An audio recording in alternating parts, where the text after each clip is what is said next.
రాష్ట్రంలో జరుగుతున్న పరిణామాలకు సంబంధించి ఇవాళ మనతో పాటు చర్చలో జాయిన్ అవుతున్నారు బీఆర్ఎస్ నేత రాకేష్ గారు, అదేవిధంగా అనలిస్ట్ నిఖిల్ గారు. గుడ్ మార్నింగ్ అండి.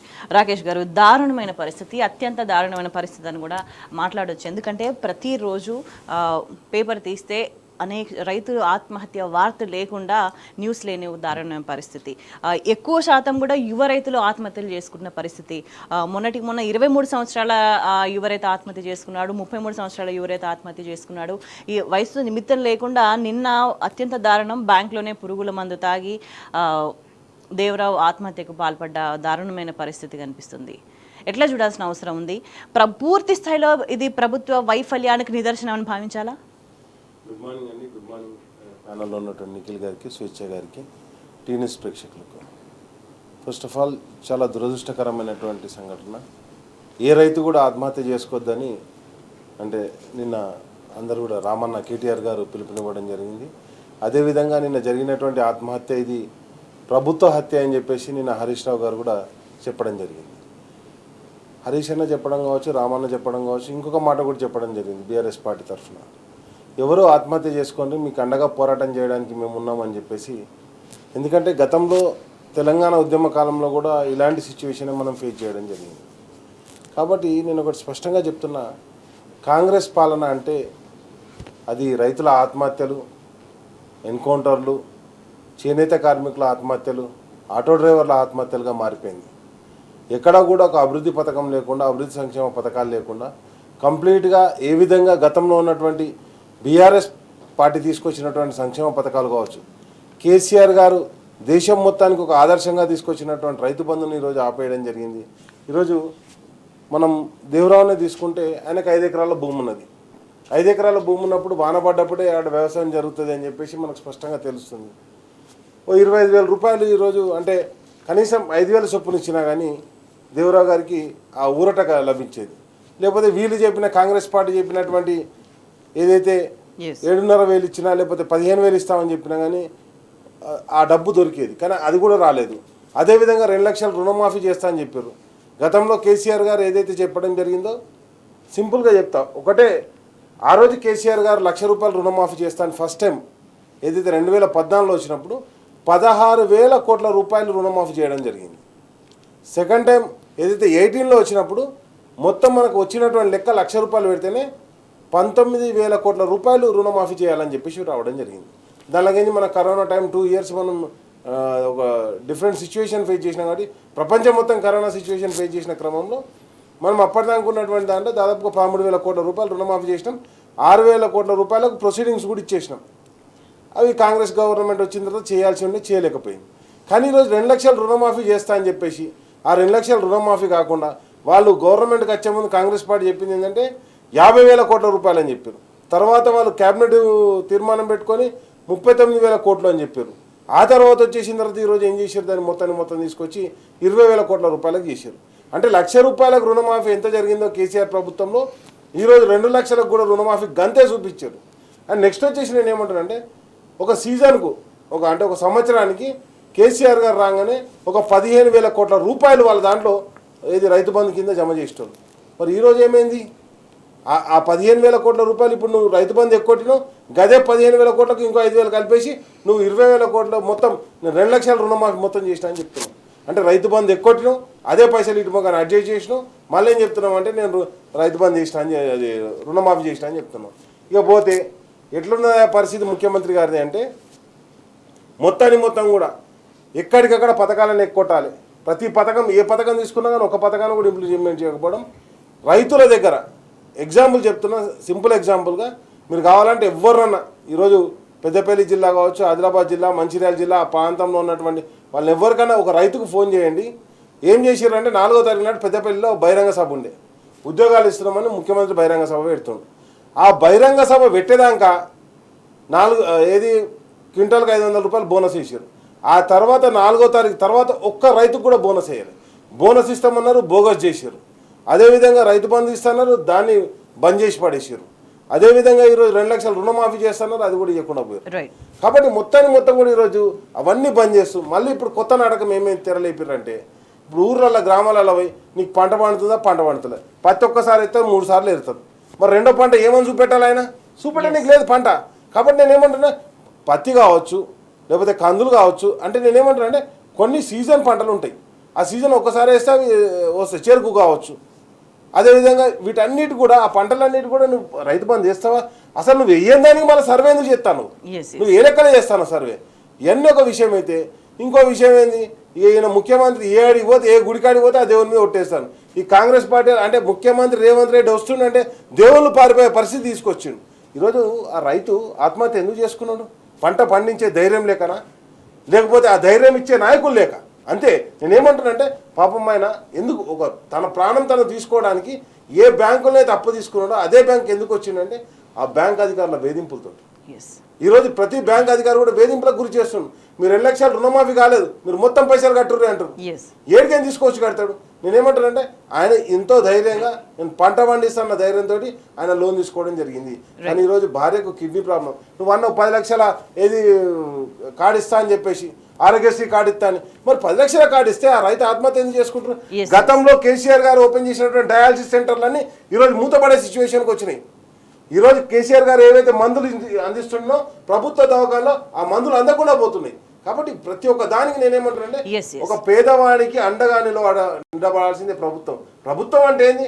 ధనవంతులకు డబ్బున్న వాళ్ళకు అండగా నిలిచేది కాదు. ఏ పేదవాడైతే బాధతో ఉంటాడో ఆ పేదవాడికి నేనున్నాను ఒక ధైర్యం చెప్పాల్సిందే ఆ ప్రభుత్వ లక్ష్యం. అది కేసీఆర్ గారు చేశారు. ఈరోజు వచ్చినటువంటి రేవంత్ ప్రభుత్వం ఏముంది? ఒక పుష్ప సెటిల్మెంట్, లేకపోతే ఒక దిల్ రాజు తోటి ఇంకో సెటిల్మెంట్, గేమ్ చేంజర్ అనే సినిమాకు ధరలు వేస్తాం. సెటిల్మెంట్లకు తప్పితే, లేకపోతే హైడ్రా సెటిల్మెంట్, లేకపోతే మూసీ సెటిల్మెంట్, లేకపోతే ఏది లగచర్ల సెటిల్మెంట్, ఒకటే సెటిల్మెంట్ల ముఖ్యమంత్రి అని తప్పితే ఎక్కడ కూడా ఈ రాష్ట్ర ప్రజలకు అంటే రైతుకు ఒక భరోసా ఇచ్చేటోడు, పేదోనికి భరోసా ఇచ్చేటువంటి ముఖ్యమంత్రి ఈరోజు రేవంత్ రెడ్డి కాదు. రేవంత్ రెడ్డి అంటే స్పష్టంగా చెప్పి నాకు ఒక రియల్ ఎస్టేట్ తప్ప ఏం చేయనీకి రాదు, నేను అబద్ధాలు చెప్తే అధికారంలోకి వస్తాను, అబద్ధాలు చెప్పిండు అధికారంలోకి వచ్చిండు.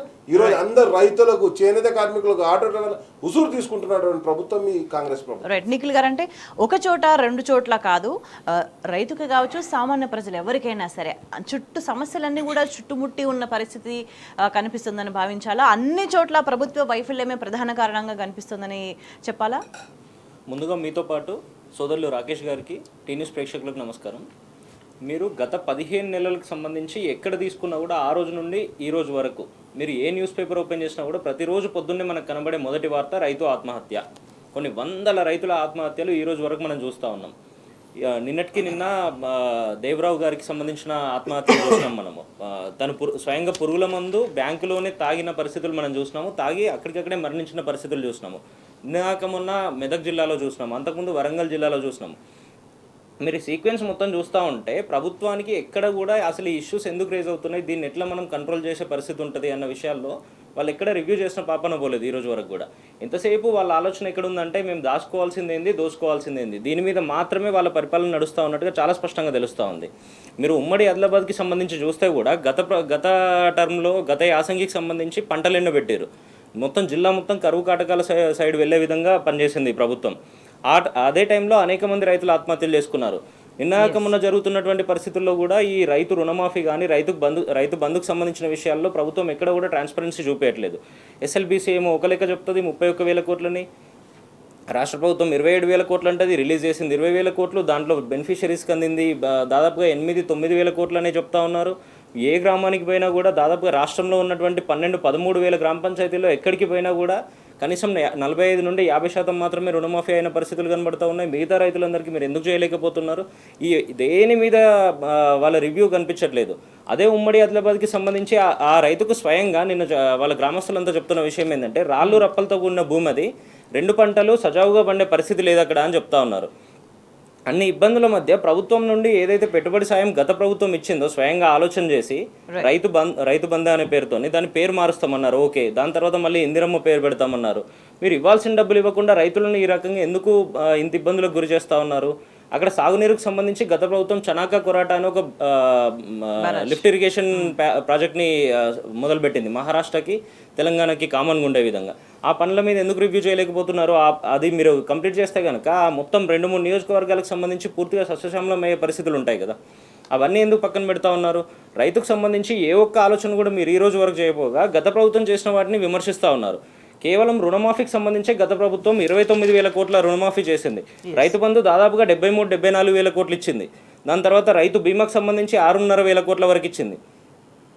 రైతుకు సంబంధించి మన కరెంటు మాఫీలు ఇవన్నీ కాకుండానే దాదాపుగా 1,20,000 కోట్ల వరకు గత ప్రభుత్వం ఇస్తే మీరు ఈ రోజు వరకు 25-30 వేల కోట్లు కూడా రైతుల మీద స్పెండ్ చేసిన పాపన పోలేదు. దానికి పైగా చేస్తున్న విషయం ఏంటంటే 1,40,000-1,45,000 కోట్లు అప్పు చేసి కూర్చున్నారు ఈ రోజు వరకు. ఈ అంటే రైతులని ఎన్ని విధాలుగా ఇబ్బంది పెడుతున్నారు అనే దాన్ని ఒకసారి గమనిస్తే మనం ఈ ఒక్క పేజ్ చూస్తే అర్థమవుతుంది. ఒకవైపు ఇక్కడ దేవరావు ఆత్మహత్యకు సంబంధించి, ఇంకొక వైపు మా భూములు మాకు కావాలి అని చెప్పేసి నానక్ నగర్లో పోరాడుతున్న పరిస్థితి, ఇంకొక వైపు ఇక్కడ ఎదుర్ల సబ్స్టేషన్ దగ్గర కరెంటు కోసం ఇక్కడ పొలాలకు పవర్ కట్ అయిన పరిస్థితి, కీసరలో ఇక్కడ పరిస్థితి, ఇంకొక వైపు ఇక్కడ నాగరం నుంచి చివరి ఆయకట్టుకి ఇంకెప్పుడు నీళ్ళు ఇస్తారని చెప్పేసి క్వశ్చన్ చేస్తున్న పరిస్థితి, చెరువులు నింపాలంటూ రైతులు దీక్ష చేస్తున్న పరిస్థితి, మంత్రి వెళ్ళినప్పుడు మంత్రిని ప్రశ్నించిన పరిస్థితి, స్వయంగా కాంగ్రెస్ నేతలే ప్రశ్నించిన పరిస్థితి అక్కడ కనిపిస్తుంది. మొత్తం ఇక చూసి RRR బాధిత రైతు, ఇంకొక రైతు చనిపోయిన పరిస్థితి. అంటే ఎక్కడ చూసినా అన్ని విధాలుగా రైతుకి ఏం చేయాలో ఒక దిక్కుతోచని స్థితిలోకి ప్రభుత్వం నెట్టేసిందని చెప్పాలా ఇవాళ? మీరు ఆ ఒక్క పేపర్ చూస్తే ఈరోజు రాష్ట్రంలో ఉన్న రైతుల పరిస్థితి ఏ విధంగా ఉంది, రేవంత్ రెడ్డి గారి ప్రభుత్వ పరిపాలన ఏ విధంగా ఉంది, చాలా స్పష్టంగా కళ్ళగట్టినట్టుగా తెలుస్తూ ఉంది. దీనికి మించిన ఉదాహరణ ఇంకొకటి అవసరం లేని పరిస్థితి ఉంది. వాళ్ళు ఎంతసేపు ఎక్కడ అవినీతి చేయాలి, ఏ భూములను మా పేర్ల మీదకి మార్చుకోవాలని మాత్రమే చూస్తూ ఉన్నారు. స్వయంగా నిన్న కొండా సురేఖ గారికి ఎటువంటి అనుభవాలు ఎదురైనాయి సిద్దిపేట నియోజకవర్గంలో కానీ, దుబ్బాక నియోజకవర్గంలో కానీ, మెదక్ నియోజకవర్గంలో కానీ మనం స్వయంగా చూసినాము. దాంతోపాటుగా ఇదే నిజామాబాద్కి సంబంధించి నిన్న స్వయంగా కాంగ్రెస్ పార్టీకి సంబంధించిన నాయకుల మీద కాంగ్రెస్ పార్టీకి సంబంధించిన నాయకులే ధర్నాలు చేస్తూ ఉన్నారు. మా పార్టీ నాయకులు అవినీతి చేస్తూ ఉన్నారు, ప్రజలు గ్రామాల్లోకి వస్తే తరిమి కొట్టే పరిస్థితి ఉంది ఈరోజు మాకు అని. అటువంటి పరిస్థితులన్నీ కేవలం ముఖ్యమంత్రి గారు తీసుకుంటున్న నిర్ణయాలు కానీ వాళ్ళు చేస్తున్నటువంటి పనులని స్పష్టంగా అద్దం పడుతున్నట్టుగా మనకు తెలుస్తూ ఉంది.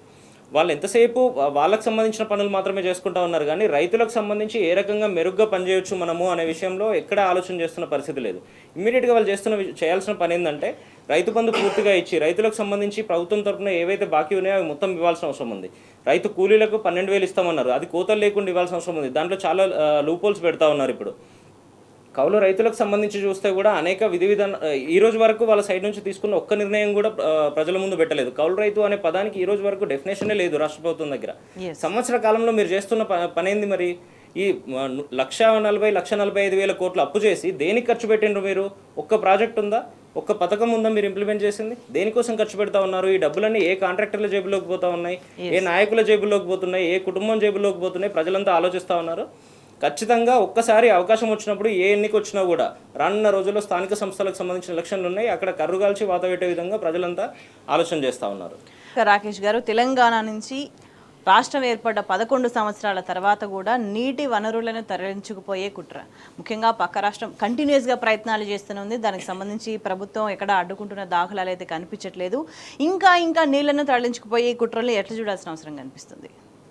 ఒకటండి, ప్రధానంగా మనకి ఏదైతే గోదావరిలో కావచ్చు, కృష్ణాలో కావచ్చు, మనకున్న నీటి వాటా షేర్ను ఇవ్వకుండా ఫస్ట్ నుంచి కూడా కుట్రలు జరుగుతున్నాయి.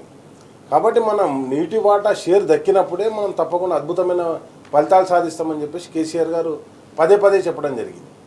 ఆ విధంగా ఏం చేశారు, ఎప్పుడైతే అంటే మీకు సింపుల్ ఎగ్జాంపుల్ చెప్తా. ఫస్ట్ అంతకుముందు టీడీపీ ప్రభుత్వం ఉన్నప్పుడే దేవాదుల ప్రాజెక్టును మొదలుపెట్టింది. కానీ దేవాదుల ప్రాజెక్టు మొదలుపెట్టినప్పుడు అక్కడ పాండేజ్ అంటే కట్టలేదు, బ్యారేజ్ కట్టలేదు. బ్యారేజ్ కట్టకుండా ఓన్లీ ఫ్లడ్ వచ్చినప్పుడు వాటర్ లిఫ్ట్ చేసేటువంటి ఫెసిలిటీ మాత్రమే ఉండేది. కానీ కేసీఆర్ గారు రాగానే ఏం చేశారు, తుపాకులగూడెం ప్రాజెక్ట్ అదే సమ్మక్క సరక్క బ్యారేజ్ కట్టడం జరిగింది. తద్వారా అక్కడి నుంచి వాటర్ లిఫ్ట్ చేయడం జరిగింది. ఇక్కడికి పాతదైతే కొత్త వాటికి వచ్చేసి ఒక షేక్ హ్యాండ్ బ్యారేజెస్ అన్ని కూడా నిర్మాణం చేసుకుంటూ పోయారు. ఏదైతే కాళేశ్వరం కావచ్చు, అన్నారం, సుందిల్లా, ఎల్లంపల్లి, ఇట్లా ప్రతి ఒక్కటి సదర్మాటు, ఇవన్నీ కూడా షేక్ హ్యాండ్ బ్యారేజీలు నిర్మాణం చేసుకుంటూ పోయి గోదావరిలో ఉన్నటువంటి వాటర్ అన్నిటి కూడా మనం యూటిలైజ్ చేసుకునే విధంగా దాన్ని కన్స్ట్రక్షన్ చేయడం జరిగింది. ఒక చిన్న టెక్నికల్ ప్రాబ్లం రావడంతో, ఎందుకంటే ఎన్ని ప్రాజెక్టులు జనరల్గా టెక్నికల్ ప్రాబ్లం వస్తుంది, ఎందుకంటే అది కంప్లీట్గా గోదావరి అక్కడ అంటే జోన్ 3లో ఉంటుంది, స్పెసిఫిక్ జోన్లో. మనం చూసినాం అంత పెద్ద ఫ్లడ్ వచ్చినా కానీ కాళేశ్వరం బ్యారేజ్కి ఏమాత్రం కాలేదు. ఆ నిర్మాణం ఆపివేసి తద్వారా ఏం చేస్తారంటే కాంగ్రెస్ పార్టీ ఒక కుట్రపూరితమైనటువంటి రాజకీయం. మీరు చేయాల్సింది ఏంది, రైతులకు ఏదైతే మేలు జరుగుతుందో అది చేయాల్సింది. ఇప్పుడు ఈ సీజన్లో నీళ్ళు ఇచ్చేటువంటి పరిస్థితి లేదండి కంప్లీట్గా. ఎందుకంటే మనం వాటర్ అవైలబిలిటీ ఎక్కడ ఉందంటే ఓన్లీ కాళేశ్వరం దగ్గర ఉన్నది. అందరు ఏమంటారంటే తుమ్మిడేటి దగ్గర కట్టాల్సింది కాళేశ్వరం. తుమ్మిడేటి సబ్ రివర్, నువ్వు ఏదైతే కడతా అంటారో మేడిగడ్డ అనేది మేడిగడ్డ అనేది గోదావరి రివర్. ఏదైతే తుమ్మిడిహెడ్ దగ్గర నుంచి వచ్చే నీళ్ళు కూడా మేడిగడ్డ దగ్గరనే అవుతాయి. అక్కడ మనం బ్యారేజ్ కట్టుకొని అక్కడ నుంచి వాటర్ లిఫ్ట్ చేసుకోవాలి. అదొక అంశం. అయితే ఈరోజు కిందికి పోయేసరికి అంటే ఏదైతే మనం గోదావరి కిందికి పోయిన కొద్దీ ఆంధ్ర ప్రభుత్వం ఏదైతే కుట్రలు చేస్తుందో ఆ కుట్రకు సంపూర్ణ మద్దతుగా వత్తాసుగా ఈరోజు టీఆర్ఎస్ ప్రభుత్వం అంటే ఇక్కడ తెలంగాణలో ఉన్నటువంటి కాంగ్రెస్ ప్రభుత్వం వ్యవహరిస్తుంది. దానికి ఏం చేస్తారు? మళ్ళీ కేసీఆర్ గారినే బదనాం చేస్తారు. అరే నువ్వు వచ్చి 11 నెలలు అవుతుంది, ఏమైంది? ఏదైతే పాలమూరు ఎత్తిపోతల పథకం అయింది, నీ జిల్లాలో నువ్వు కనీసం పాలమూరు ఎత్తిపోతల పథకం కంప్లీట్ చేయి. ప్రతి ఒక్కదానికి కేసీఆర్ అయినా, ప్రతి ఒక్కదానికి బీఆర్ఎస్ పార్టీ అయినా. అరే మరి మీరేం చేస్తారు? అసలు నువ్వు చేసిన పని ఒక్కటి చెప్పు, ఒక ఈవెంట్ చెప్పు. హైదరాబాద్ గురించి, అభివృద్ధి గురించి ఈ ఫార్ములా రేషన్ కేటీఆర్ రామన్ వెనక పడతాను. మరి నువ్వు చేసిన ఒక ఈవెంట్ పేరు చెప్పు. హైదరాబాద్లో నీ ఆధ్వర్యంలో జరిగిన ఒక మంచి ఈవెంట్, దీంతో ప్రమోషన్ జరిగిందని ఒకటి చూపెట్టు. లేకపోతే ఇరిగేషన్ డిపార్ట్మెంట్లో ఇప్పటికి నేనేమన్నా కేసీఆర్ గారు అది చేసి, అరే కేసీఆర్ గారు మస్తు చేసిరా 10 ఏళ్ళ, నువ్వేం చేసినా చెప్పకూడదు, చూపెట్టు తెలంగాణ. అంటే ప్రజలకు చేయాల్సిన పనులకు సంబంధించి కనీసం ఏం చేయొచ్చు అనే దానికి సంబంధించి మాత్రం ఒక ప్రణాళిక లేదు, దాని గురించి ఒక ఆలోచన ముందుకు పోవడం అనేది ఏది లేదు. కానీ ఇట్లా ఒక తరలించుకుపోయే కుట్రలకు సంబంధించి అంటే ఇది షార్ట్ టైంలో జరిగింది కాదు, సుదీర్ఘ ఒక ప్రణాళిక వేసుకొని దానికి సంబంధించే దాదాపు ఏడాది కాలంగా కూడా ఈ విధంగానే వ్యవహరించాలి వీటికి సంబంధించి అనే ఒక కుట్రపూరితంగా ప్రణాళికాబద్ధంగా వీటికి సంబంధించి కుట్రలకు సంబంధించి ముందుకెళ్తుందా ప్రభుత్వాన్ని భావించాల్సిన అవసరం ఉంది. ఒకటే మాట చెప్తున్నా, ఇప్పుడు కాళేశ్వరం ఎట్లా కట్టిండో కేసీఆర్ గారు సెక్రటరియట్ కూడా అట్లనే కట్టిండు కదా. సెక్రటరియట్లో గేటు మంచిగా లేదని 4 కోట్లు పెట్టి గేటు మార్చుకున్నావు.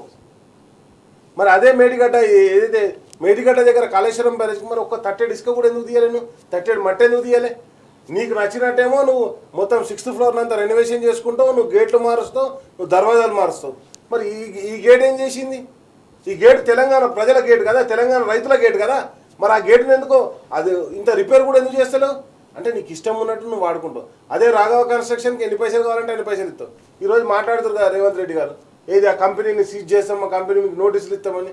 అదే ఎల్ఎన్టీ కంపెనీతో అలా ఢిల్లీలో ఏఐసీసీ ఆఫీస్ కట్టుకున్నారు. నేనేమంటున్నానంటే వీళ్ళు ఢిల్లీకి మూటలు మోయడానికి, ఢిల్లీలో ఆఫీసులు కట్టుకోనికి అవే కంపెనీలను తీసుకుపోయి వాడుకుంటారు కదా. మరి మనం మీరు నేను చెప్పింది కాదు, కేసీ వేణుగోపాల్ గారు ఏది సమావేశం ఓపెనింగ్లో ఆఫీస్ ఓపెనింగ్లో ఇది కట్టింది ఎల్ఎన్టీ కంపెనీ అని చెప్పాను. అంటే మీ ఆఫీస్ కట్టడానికి ఎల్ఎన్టీ కంపెనీ అక్కడికత్తా కానీ మా కాళేశ్వరం బ్యారేజ్ రిపేర్ చేయడానికి అక్కడ రాదా? మరి నేనేమంటున్నానంటే కంప్లీట్గా ఈడున్నటువంటి కాంగ్రెస్ ప్రభుత్వం రాహుల్ గాంధీ పాదయాత్ర చేసే బస్సు పంపనీకి, మహారాష్ట్రలో ఎలక్షన్లు జరిగితే పైసలు పంపనీకి, లేదు ఇప్పుడు ఢిల్లీలో ఎలక్షన్లు జరుగుతున్నాయి. అరే ఢిల్లీలో ఎలక్షన్లకు పోయి ఏమంటాడు మన ముఖ్యమంత్రి రేవంత్ రెడ్డి గారు? ఇక్కడ ఈ తెలంగాణ రాష్ట్ర ముఖ్యమంత్రి ఏమంటాడు? మేరా జిమ్మదారియే. అరే నువ్వెవరు పోయి? రాహుల్ గాంధీ లేడు, ప్రియాంక గాంధీ లేదు, సోనియా గాంధీ లేదు, ఎవ్వరు లేరు. ఈయన జిమ్మదారి ఇస్తాడట వాళ్ళకు. ఇక్కడ జిమ్మదారి ఇచ్చిన 4,000 లేవు, తులం బంగారం లేదు, 2,500 రూపాయలు. అక్కడ ఢిల్లీకి పోయి ఈయన నేను జిమ్మదారి వాయిస్తా అంటాడు. కాబట్టి నేనేమంటున్నానంటే మొత్తం కూడా ఈరోజు ఢిల్లీకి పనిచేయడానికి అక్కడికి వస్తుంది తప్పితే తెలంగాణ ప్రజల పక్షాల్లో తెలంగాణకు పనిచేసేట ఎక్కడ కూడా పనికి రావట్లేదు. అండ్ నెక్స్ట్ వచ్చేసి నేనేమంటున్నా, ఏవైతే పెండింగ్ ప్రాజెక్టులు ఉన్నాయో, ఏవైతే ఈ రాష్ట్రంలో ఉన్నటువంటి ఒక్క ప్రాజెక్టును కూడా వీళ్ళు ముట్టుకోరు, కంప్లీట్ కూడా కానియరు. అంతేందుకని మొన్న చూసినాం, కేటీఆర్ అని అన్నాడు, రామన్ అన్నాడు, ఏదైతే ఇక్కడ నాగార్జున సాగర్ నుంచి నీళ్ళు తీసుకురావన్నో ఆ ప్రాజెక్ట్ గోడ కూలిపోతే కూడా ఇంతవరకు దిక్కులేదు. అసలు నువ్వు ఏం చేస్తావు ఈ రాష్ట్రానికి? నీ విజన్ ఏంది? ఇది చేస్తా, ఈ పథకం చేస్తా. కేసీఆర్ గారు ఏమన్నారు? మిషన్ భాగీరథ నీళ్ళు ఇవ్వండి, నేను అసలు ఓట్లు కూడా అడగా అన్నాడు. ఇంటింటికి మంచినీళ్ళు ఇవ్వని. ఈరోజు ఆ మంచినీళ్ళు కూడా బంద్ అయినాయి.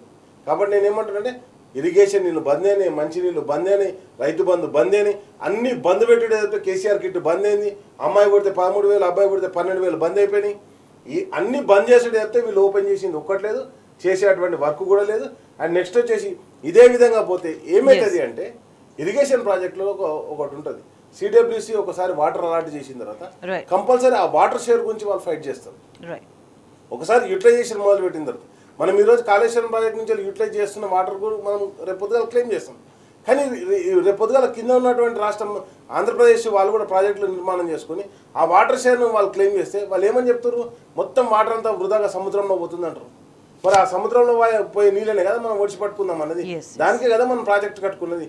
దాన్ని కాకుండా నేనేమంటున్నా అంటే కంప్లీట్గా ఆంధ్రప్రదేశ్కు లాభం జరిగే విధంగానే అక్కడ ఉన్నటువంటి పెద్దబాబుకి ఈయన చిన్నబాబు ఏదైతే ఇక మేము మాటలు చెప్పాలంటే చంద్రబాబు నాయుడు మన సిటీ నాయుడు సపోర్ట్ చేస్తుంటారు. అంటే ఆంధ్రప్రదేశ్ కి లాభం ఎట్లా జరిగే విధంగా జరిగేటట్టు చేస్తున్నారంటే తెలంగాణను నష్టపరిచి చేస్తున్నారన్న విషయం చాలా క్లియర్ గా అర్థమవుతుంది. మన వాటర్ మనం ఆడుకుంటే అక్కడ కిందికి పోవు కదా. నిఖిల్ గారు, అంటే నిజంగా ఈ స్థాయిలో నీటిని తరలించుకుపోయే కుట్ర జరుగుతున్నా కూడా అంటే ప్రభుత్వ వ్యవహార శైలిని ఎట్లా అర్థం చేసుకోవాల్సిన అవసరం ఉంది? నిజంగా ఇంతకుముందు రాకేష్ గారు అన్నట్టుగా ఆంధ్రప్రదేశ్కు ఏపీకి లాభం చేకూరాలి అంటే నిజంగా తెలంగాణకు నష్టం చేయాల్సిన అవసరం ఉందా రాష్ట్ర ప్రభుత్వానికి? అయితే ఇక్కడ ఆంధ్రప్రదేశ్ ముఖ్యమంత్రికి తెలంగాణ ముఖ్యమంత్రికి గతంలో ఎటువంటి సంబంధాలు ఉండే దాన్ని ఇప్పుడు ఏ రకంగా కొనసాగిస్తున్నారన్న విషయాలు మనందరికీ చాలా స్పష్టంగా తెలుసు. మీకు చిన్న ఎగ్జాంపుల్ చెప్పాలంటే నాగార్జున సాగర్కి సంబంధించి రెండు కెనాల్స్ ఉంటాయి. లెఫ్ట్ బ్యాంక్ కెనాల్ ఒకటి, రైట్ బ్యాంక్ కెనాల్ ఒకటి. రైట్ బ్యాంక్ కెనాల్ అంతా కూడా ఆంధ్రాకి పోతూ ఉంటుంది, లెఫ్ట్ బ్యాంక్ కెనాల్ అంతా కూడా తెలంగాణకు పోతూ ఉంటుంది. 1995 నుండి 2004 వరకు చంద్రబాబు గారు ఎప్పుడైతే ముఖ్యమంత్రిగా పనిచేస్తున్నారో ఉమ్మడి ఆంధ్రప్రదేశ్కి, ఆంధ్రాకి పోయే నీటికి నీటి సుంకం లేదు. తెలంగాణకి అదే రిజర్వాయర్ నాగార్జున సాగర్ నుండి తెలంగాణకు వచ్చే నీటికి మాత్రం నీటి సుంకం వసూలు చేసిండ్రు తను. అక్కడనే మనం అర్థం చేసుకోవచ్చు తనకు తెలంగాణకి సంబంధించి తన ఆలోచన విధానం ఏ రకంగా ఉందని. అటువంటి వ్యక్తికి దాదాపుగా గోదావరి అనేది తెలంగాణలో 69% ప్రవహిస్తూ ఉంటుంది. కృష్ణానది దాదాపుగా 78-79% ప్రవహిస్తూ ఉంటుంది. మేజర్గా మన దగ్గర ప్రవహించినప్పుడు ఆ నీళ్లను మనం ఒడిసిపట్టుకునే విధంగా గత ప్రభుత్వం పనిచేస్తే ఈ ప్రభుత్వం ఎంతసేపు పక్క రాష్ట్రానికి ఏ రకంగా ఇవ్వాలి, గతంలో వాళ్ళకున్న అనుబంధాలను ఏ రకంగా కొనసాగించాలి అనే దాని మీద తను పనిచేస్తూ ఉన్నట్టుగా తెలుస్తూ ఉంది. మేడిగడ్డకు సంబంధించి కూడా గోదావరి నదికి సంబంధించి 3 నదులు మేజర్గా ఉంటాయి. ఇంద్రావతి ఒకటి, ప్రాణహిత ఒకటి, శబరి ఒకటి. ప్రాణహిత అనేది సంవత్సరం మొత్తం ప్రవహిస్తూ ఉంటాయి. దాదాపుగా 1700-1800 టీఎంసీలు ఉంటాయి దాంట్లో. మనం కట్టుకున్న కాళేశ్వరం మొత్తమే 147 టీఎంసీల కెపాసిటీ. ఆ నీళ్లను మనం తీసుకునేదానికి గతంలో ఎలక్షన్లకు ముందు వీళ్ళు మాటికి ప్రతి బహిరంగ సభలో ప్రతి ప్రెస్ మీట్లో ఏం చెప్పిందంటే 1,00,000 కోట్ల అవినీతి జరిగింది కాళేశ్వరంలో అన్నారు. 96-97 వేల కోట్ల ప్రాజెక్టులో 1,00,000 కోట్ల అవినీతి ఏ రకంగా జరుగుతుంది, దాంట్లో మేడిగడ్డలో జరిగింది అన్న విషయాన్ని వీళ్ళు చాలా స్పష్టంగా చెప్పిండ్రు. మొత్తం మేడిగడ్డ ప్రాజెక్టుకి గత ప్రభుత్వం పెట్టిన ఖర్చే 4,600 కోట్లు. దాంట్లో 1,00,000 కోట్ల అవినీతి జరిగే ఆస్కారం ఎక్కడ ఉంటుంది? మరొక విషయం, కాళేశ్వరంలో నిజంగా అవినీతి జరిగింది అని అంటే వీళ్ళు ఈరోజు మల్లన్న సాగర్ నుండి కానీ కొండపోచమ్మ సాగర్ నుండి కానీ హైదరాబాద్కు నీళ్లు తీసుకురావడానికి 7,600 కోట్లతో డిపిఆర్లు ఏ రకంగా డిజైన్ చేస్తూ ఉన్నారు. నిన్న కొండా సురేఖ గారు రంగనాయక సాగర్ నుండి నీళ్లు విడుదల చేసిండ్రు కదా, 1,00,000 ఎకరాలు పారుతుంది ఈ నీళ్లతో అని చెప్తా ఉన్నారు. మరి కొట్టుకపోయిన కాళేశ్వరంలో, మొత్తం అవినీతి జరిగిన కాళేశ్వరంలో, స్కామ్లే జరిగిన కాళేశ్వరంలో 1,00,000 ఎకరాలకు బారిచ్చే విధంగా ప్రాజెక్టుల నుండి మీరు నీళ్ళు ఏ రకంగా ఈరోజు రిలీజ్ చేస్తూ ఉన్నారు? దీన్ని బట్టి చాలా స్పష్టంగా తెలుస్తున్న విషయం ఏంటంటే వాళ్ళు ఎంతసేపు డైవర్షన్ పాలిటిక్స్ మాత్రమే చేస్తూ ఉన్నారు, ఎంతసేపు బురద జల్లే రాజకీయాలు మాత్రమే చేస్తూ ఉన్నారు. ఆ ఉన్న కాళేశ్వరంకి సంబంధించి, ఆ ఉన్న మేడిగడ్డకు సంబంధించి 3 పిల్లర్లకు అయ్యే ఎస్టిమేషన్ ఖర్చు కేవలం 130-135 కోట్లు. రాష్ట్ర ప్రభుత్వం 1,40,000 కోట్ల అప్పు చేసి 130 కోట్లు ఖర్చు పెడితే మేడిగడ్డ మొత్తం రిపేర్ అయ్యే పరిస్థితి ఉంది. ఆ కుంగిపోయినటువంటి 3 పిల్లర్లు కూడా. దాన్ని ఈరోజు ఎందుకు రిపేర్ చేయలేకపోతా ఉన్నారు? ఇప్పటికే నీళ్లు అందక, సాగునీరు అందక వ్యవసాయం ఎట్లా దారుణంగా ఉంది తెలంగాణలో అనేది చాలా క్లియర్గా అర్థమవుతుంది. ఇటువంటి పరిస్థితులు ఉన్నా కూడా ఇంకా ఉన్న నీళ్లను కూడా తరలించే కుట్ర చేస్తే రేపటి నాడు వ్యవసాయం పరిస్థితి ఏంది తెలంగాణలో? ఎంతసేపు ఇటువంటి రీజన్లన్నీ చూపించి మన దగ్గర నీళ్లు తీసుకునే స్టోరేజ్ లేదు కాబట్టి ఆ నీళ్ళని కిందికి వదిలేద్దాం, ఆ కిందికి వెళ్ళిపోయినాయి అన్నీ కూడా ఆంధ్ర వాళ్ళు తీసుకుంటారు, ఆంధ్రప్రదేశ్ ప్రభుత్వానికి ఉపయోగపడుతుంది అని ఇండైరెక్ట్గా పనిచేస్తున్న విషయాలు చాలా స్పష్టంగా తెలుస్తూ ఉన్నాయి. ఎంతమంది రైతులు ఆత్మహత్య చేసుకున్నారు ఇప్పటి వరకు, ఎన్ని రకాలుగా ఇబ్బంది పడుతూ ఉన్నారు. గత యాసంగిలో వీళ్ళు మేడిగడ్డ నుండి నీళ్లు లిఫ్ట్ చేయకపోవడం వల్ల దాదాపుగా 19-20 లక్షల ఎకరాల్లో పంట ఎండిపోయిన విషయాలు రాష్ట్ర ప్రభుత్వం చూసింది, రాష్ట్ర ప్రజలంతా కూడా చూసిండ్రు. ప్రతిపక్ష నాయకుడిగా ఉన్నటువంటి కేసీఆర్ గారు బస్సు యాత్ర చేసిన తర్వాత నీళ్లు విడుదల చేసిండ్రు. అప్పటి వరకు మీరు ఇంటెన్షనల్గానే డైవర్ట్ చేసిండ్రు కదా. పక్క రాష్ట్రానికి ఉపయోగపడే విధంగా మీరెందుకు పనులు చేస్తూ ఉన్నారు? కృష్ణానదికి సంబంధించి ఈ రోజు వరకు మీరు డెసిషన్స్ ఎందుకు తీసుకోలేకపోతా ఉన్నారు? కృష్ణా వాటర్ డైవర్షన్కి సంబంధించి ఇవన్నీ చూస్తుంటే చాలా చాలా స్పష్టంగా తెలుస్తున్నది ఏంటంటే రేవంత్ ప్రభుత్వం చంద్రబాబు ప్రభుత్వానికి సంబంధించిన లబ్ధి చేకూరడానికి మాత్రమే తను పనిచేస్తున్నట్టుగా తెలుస్తూ ఉంది. రైట్. రాకేష్ గారు, అంటే నిజంగా తెలంగాణను పూర్తి స్థాయిలో నీళ్లు లేకుండా చేసే కుట్ర జరుగుతుందని భావించాలా ఇవన్నీ చూస్తే? మొన్న అంటే జస్ట్ 4-5 days బ్యాక్ ఆంధ్రప్రదేశ్ ముఖ్యమంత్రి అంటే డెడ్ స్టోరేజ్కి వెళ్ళి కూడా నీళ్లు తీసుకుపోయేటట్టుగా ప్లాన్ చేసుకుంటున్నారు కదా. అదే నేను ఏమంటున్నా అంటే ఆంధ్రప్రదేశ్ ముఖ్యమంత్రి ఒక ప్రజెంటేషన్ పెట్టిండు, పీపీటీ పెట్టినప్పుడు చూసిన అసలు నీళ్ళు ఎక్కడ అవైలబుల్ ఉన్నాయంటే ఆయన ఏమంటాడు, గోదావరిలో అవైలబుల్ ఉన్నాయంటాడు. గోదావరిలో ఎప్పుడు పోతాయి? 4,000 TMC ఆఫ్ వాటర్ పోయినా కానీ 80-90% ఆఫ్ వాటర్ అవి ఒకటే 2 monthsలో ఫ్లడ్ వస్తుంది, హెవీ ఫ్లడ్లో కొట్టేస్తాయి. అంతే తప్పితే ఎక్కడ కూడా తర్వాత గోదావరిలో రెగ్యులర్ ఫ్లో ఉండేటి ఏంటంటే మనకు మేడిగడ్డ పైన ప్రాణహిత నుంచి వెళ్ళి అంటే ఛత్తీస్గఢ్ ఈ మన కొంతవరకు ఆ ప్రాంతం నుంచి వెళ్ళి మహారాష్ట్ర ఫారెస్ట్ ప్రాంతం నుంచి ప్రాణహిత కొంత వరద వస్తుంది. వరద ఎప్పటిదాకా వస్తుంది అంటే నవంబర్ డిసెంబర్ దాకా ఇప్పుడు కూడా వరద నడుస్తుంటుంది అక్కడ. అండ్ నెక్స్ట్ వచ్చేసి తర్వాత వచ్చేసి మనకు ఏదైతే దేవాదుల ప్రాజెక్ట్కి వచ్చేసి ఇంద్రావతి నీళ్ళు వచ్చి కలుస్తుంది. కానీ కింద వాళ్ళు ఏదైతే అంటే వాళ్ళు మన భద్రాచలం దగ్గర కట్టుకుంటున్నటువంటి ప్రాజెక్టుకి మళ్ళీ ఇక్కడ అంటే శబరి నుంచి వెళ్ళి నీళ్ళు రావాలి తప్పితే వేరే కాదు. అది ఇప్పుడు మనకి ఏదైతే ఇంద్రావతిలో ప్రాణహితలో మనకు వాటర్ షేర్ ఉన్నదో అంటే మేజర్ మనకు ఉన్నటువంటి తెలంగాణకు ఉన్నటువంటి వాటర్ సోర్స్ గోదావరి. ఆ గోదావరి నుంచెల్లే మనం వాటర్ తీసుకోవాలి. కాబట్టి ఇప్పుడు మన రీసెంట్గా మనం ఒక న్యూస్ చూసినాం, మన టీన్యూస్లో కూడా వచ్చింది. మొన్న లారీలన్నీ లైన్గా పెట్టేసి ఎక్కడ మేడిగడ్డ దగ్గర ఇసుక లిఫ్ట్ చేస్తున్నటువంటి ఆ ఇసుక అమ్ముకుంటే 1000 కోట్లు వచ్చినాయి. ఇలా ఇసుక అమ్ముకుంటేనే 1000 కోట్లు వచ్చినాయి. మరి ఆ 1000 కోట్ల నుంచి సగం పెట్టినా కానీ ఈరోజు అక్కడ ఉన్నటువంటి ఆ పిల్లర్ మంచిగా అయిపోతాయి కదా. అంటే నువ్వు డబ్బులు తీసుకోనికే తప్పితే ఎక్కడ కూడా ఒక రూపాయి కూడా ఈ రాష్ట్రం మీద స్పెండ్ చేయడానికి లేవు. నువ్వు అప్పులు తీసుకొచ్చినావు, ఏం చేసినావంటే ఏం లేదు. మళ్ళీ మరి రెగ్యులర్గా ఆదాయం అంతా ఏడిపోతుందో లెక్కలేదు. రేపు పొద్దుగల బడ్జెట్లో ఏం పెడతారో చూడాలి. నేనేమంటున్నా అంటే నువ్వు దేనికి కేటాయింపులు చేస్తావు, మరి పైసలన్నీ ఏడబోతున్నాయి? రాఘవ కన్స్ట్రక్షన్కి పోతున్నాయి, మెగా కన్స్ట్రక్షన్ పోతున్నాయి, దేనికి పోతున్నాయి చెప్పాలి కదా. నేనేమంటానంటే నువ్వు ఇప్పటివరకు ఫైనాన్స్ నుంచి డ్రా చేసినటువంటి బిల్లులన్నీ ఏ కంపెనీలకు పోతున్నాయి? కాంగ్రెస్ కంపెనీ నాయకులు వచ్చే జేబుల్లోకి పోతున్నాయి. అండ్ నెక్స్ట్ వచ్చేసి నేనేమంటున్నానంటే ఇక్కడ ఏది కేసీఆర్ గారు ఎందుకు దీన్ని ఇప్పుడు సరే నువ్వు మేడిగడ్డ దగ్గర ఏది పిల్లర్ కుంగింది, కాళేశ్వరం దగ్గర అన్నారం సుందీలు ఏం పాపం చేసినాయి? అన్నారం సుందీల దగ్గర అయితే నీళ్ళు ఆపుకోవచ్చు కదా. మరి ఆ 2 బ్యారేజీలు కూడా గేట్లు ఎందుకు ఎత్తిపెట్టినావు? సరే ఎత్తిపెట్టినావు, నీకు సంవత్సరం ఇప్పుడు దగ్గర 14 నెలలు అవుతుంది కదా నువ్వు గవర్నమెంట్కి వచ్చి. 14 నెలల నుంచి అక్కడ కనీసం ఆ ప్రాబ్లం ఏం లేదు కదా. సరే వాళ్ళు ఎవరో సెంట్రల్ గవర్నమెంట్కి ఇంతవరకు అప్రోచ్ అయినాను, డ్యామ్ సేఫ్టీ అధికారులకు అప్రోచ్ అయింది రాష్ట్ర ప్రభుత్వం. మరి ఏం సంగతి? మేము ఈ ప్రాజెక్ట్ ఇవి 2 పైన ఉన్నాయి, ఇక్కడైతే పిల్లర్ కుంగిందని ఆపినాం, మరి పైన 2 ఎందుకు గేట్లు ఎత్తి పెట్టినాం? అక్కడ ఎందుకు నీళ్ళు ఆపుతలేవు? అంటే ఇదంతా కుట్రలో భాగం. కేసీఆర్ గారు చేసినటువంటి ప్రాజెక్టు అసలు నిరుపయోగం ఉందని చెప్పడానికి. మరి నిరుపయోగం ఉందని ఎల్లంపల్లి నుంచి ఎత్తిపోసే నీళ్ళని కూడా కాళేశ్వరం ప్రాజెక్టులో భాగమే. ఆ 3 బ్యారేజీలు కలిపితే ఆయన ఖర్చు ఒక 10,000 కోట్లు అయి ఉంటాయి. మిగతా 80,000 కోట్లు అయితే మిగతా కాడనే పెట్టారు కదా. ల్యాండ్ ఎక్వేషన్ ఎంత జరిగింది, ఎన్ని ప్రాజెక్టులు కానీ మల్లన్న సాగర్ దాంట్లోనే భాగం, కొండపోచమ్మ దాంట్లో భాగం. నేనేమంటా అంటే అన్నపూర్ణ బ్యారేజ్ దాంట్లోనే భాగం, ప్రతి ఒక్కటి దాంట్లోనే భాగమైనప్పుడు మరి మీరు చేసింది ఏంది? మీరు కానీ ఓన్లీ మోటార్ లాంచ్ చేసి నీళ్ళు వస్తానే నీళ్ళు పోతానే అని చెప్పడమా? కాబట్టి ఇక్కడ స్పష్టంగా మనకు ఒకటి కనిపిస్తుంది ఏంటంటే వీళ్ళకి ఎక్కడ కూడా రైతుల మీదనో ప్రజల మీదనో ప్రేమ లేదు. వీళ్ళకి ఎంతసేపు అధికారాన్ని ఎలా అనుభవించాలి, అధికారం ద్వారా ఎంతవరకు దోచుకోవాలి, ఎంతవరకు దాచుకోవాలి. దాంతోపాటు తెలంగాణ మీద కూడా లేదని చెప్పొచ్చేమో మాట. తెలంగాణ మీద కూడా ప్రేమ లేదు ప్రభుత్వానికి. మేడం మీకు ఒక్కటే చెప్తున్నా, పోరాటం చేసిందే మేము ఆ రోజు తెలంగాణ ఉద్యమకారులుగా, లేకపోతే కేసీఆర్ గారి ఆధ్వర్యంలో పోరాటం జరిగింది ఈ కాంగ్రెస్ పార్టీ మీద. ఈ రోజున్న నాయకులే ఆ రోజు కూడా ఉండే. ఇంకా ఆ రోజు మా మీదకి తుపాకులు పట్టుకొని వచ్చిన వాళ్ళే కదా ఈరోజు ముఖ్యమంత్రి. అసలు తెలంగాణ అంటే ఒక సోయి లేని వాళ్ళు. మొన్న ఎవరు అంటారు ఏది ఒక పత్రికలో గమ్మత్తు న్యూస్లు రాపిస్తారు ఏమని, కేసీఆర్ గారు ఉంటలేరు అమెరికాకు పోతుర్రు అని, లేకపోతే కేటీఆర్ గారు అమెరికా పర్యటనకు పోడు కాదు. మరి అట్లాంటి మేము కూడా అనొచ్చు. నువ్వు అల్లునే ఆంధ్ర నుంచి చేసుకున్నావు, నువ్వు కూడా రేపు పొద్దుగల ఈడ ముఖ్యమంత్రి దిగిపోగానే ఆంధ్రాకు పోతామని చెప్తాము మనం. అట్లా కాదు కదా. ఏది పడితే అది మాట్లాడు, ఏది పడితే సోషల్ మీడియా పెట్టు, ఇష్ట రీతిగా వాళ్ళ ఏదైతే కాంగ్రెస్ పార్టీ సోషల్ మీడియా ఏదైతే దుమ్మెత్తి వస్తుందో ఈరోజు ఛాలెంజ్ చేస్తాం. రైతులకు మీరు ఏం చేసారు, ఎంతమంది రైతులకు ఇచ్చారు, ఆ లిస్టు రిలీజ్ చేయలేని దమ్ము లేని వాళ్ళు వీళ్ళు. అదేవిధంగా ఇంతవరకు పంట ఎంత కొన్నారు చూపెట్టడం లేని వాళ్ళు. కాబట్టి ఈ సీజన్లో మాత్రం చాలా దుర్భరమైనటువంటి పరిస్థితులు ఎదుర్కొనేటువంటి పరిస్థితి ఉంది. కెనాల్ కింద ఎక్కడ కూడా అసలు నీళ్ళు వచ్చే పరిస్థితి లేదు. రేపు ఇప్పుడు ఆల్రెడీ మనం చూస్తున్నాం చెరువులు నింపమని రైతులు ధర్నాలు చేస్తున్నాం. చెరువులు నింపమని ఎందుకు ధర్నా చేస్తారు? ఎందుకు చేస్తారు అంటే చెరువులలో నీళ్ళు లేవు. చెరువులలో నీళ్ళు లేనప్పుడు చెరువు కింద వ్యవసాయం చేసే వాళ్ళు ఎట్లా చేయాలి? కాబట్టి ఈ రాష్ట్రంలో 45,000 చెరువులు ఉన్నాయి. ఆ 45,000 చెరువులను తెలంగాణ రాష్ట్రం ఏర్పడ ఫస్ట్ రోజు ముఖ్యమంత్రి కాగానే కేసీఆర్ గారు తీసుకున్న నిర్ణయం ప్రాజెక్టులు కడదామని కాదు, తీసుకున్న నిర్ణయం ఫస్ట్ చెరువుల పూడిక తీద్దామని. ఆ పూడిక నిర్ణయం తీసుకున్న తర్వాత ప్రాజెక్టులు నిర్మాణం చేసింది. ఎందుకంటే నువ్వు నీళ్లు తీసుకొస్తావు, ఏడవ వస్తావు, అదేదో ఉత్తగానైతే పెట్టలేవు కదా. నీళ్లు తీసుకొచ్చి ఈ 200 TMs 300 TMs నువ్వు వాటర్ స్టోర్ చేస్తా అంటే ఎక్కడ? తెలంగాణలో పెద్ద ప్రాజెక్టులు లేవు కదా.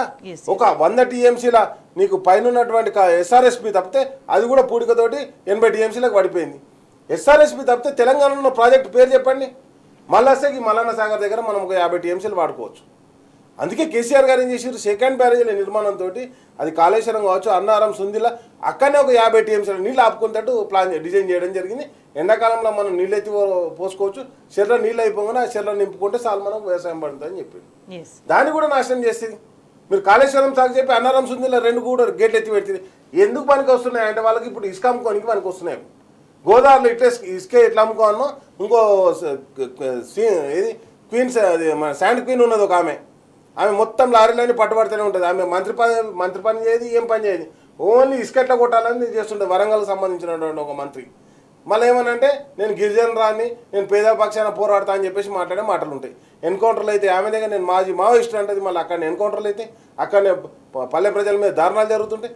ఇట్లా ఈ ప్రభుత్వంలో ఏ మంత్రితో శాఖ తీసుకున్నా కానీ అవినీతితో కూరుకుపోయింది. రైతుల గురించి ఆలోచించే పరిస్థితి లేదు.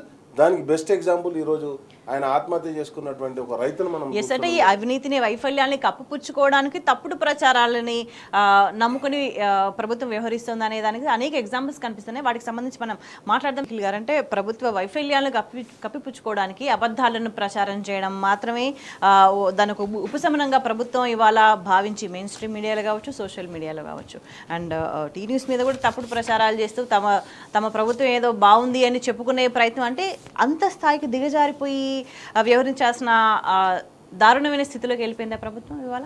అంటే సబ్జెక్టు లేదు, సరుకు లేదు కాబట్టి ఇట్లాంటి విషయాలన్నీ చేస్తున్నట్టుగా మనకు కనబడతా ఉంది.